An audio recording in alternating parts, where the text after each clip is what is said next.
Manusia bila tidak diberikan nafas hidup oleh Tuhan Allah hanyalah patung debu tanah.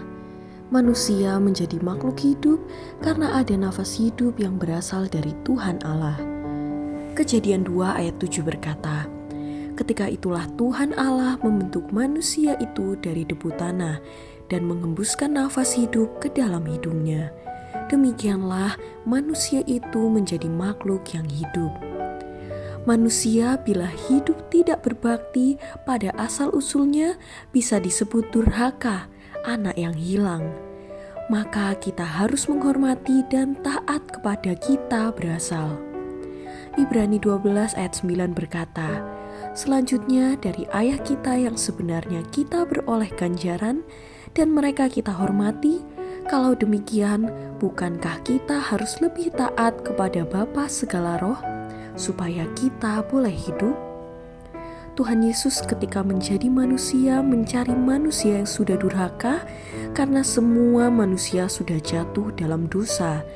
Tuhan Yesus mengatakan, "Akulah jalan dan kebenaran dan hidup."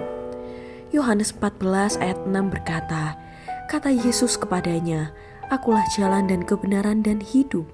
Tidak ada seorang pun yang datang kepada Bapa kalau tidak melalui aku." Roh manusia yang berasal dari nafas hidup dari Tuhan mengingini sumber hidup dan damai sejahtera yang berasal dari Tuhan Allah, yaitu Tuhan Yesus. Roma 8 ayat 6 berkata, "Karena keinginan daging adalah maut, tetapi keinginan roh adalah hidup dan damai sejahtera." Hidup di luar Tuhan adalah durhaka dan tentu mementingkan diri karena hidup berpusat pada diri sendiri. Hidup di luar Tuhan tidak akan berbuah perbuatan baik. Ujungnya hidup di luar Tuhan adalah binasa. Yohanes 15 ayat 4 dan 6 berkata, "Tinggallah di dalam aku dan aku di dalam kamu. Sama seperti ranting tidak dapat berbuah dari dirinya sendiri kalau ia tidak tinggal pada pokok anggur.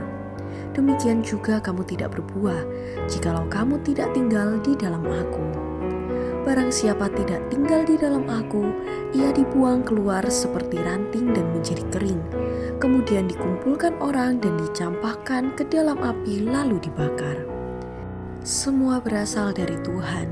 Jangan melupakan asal-usul setiap kita yang hidup.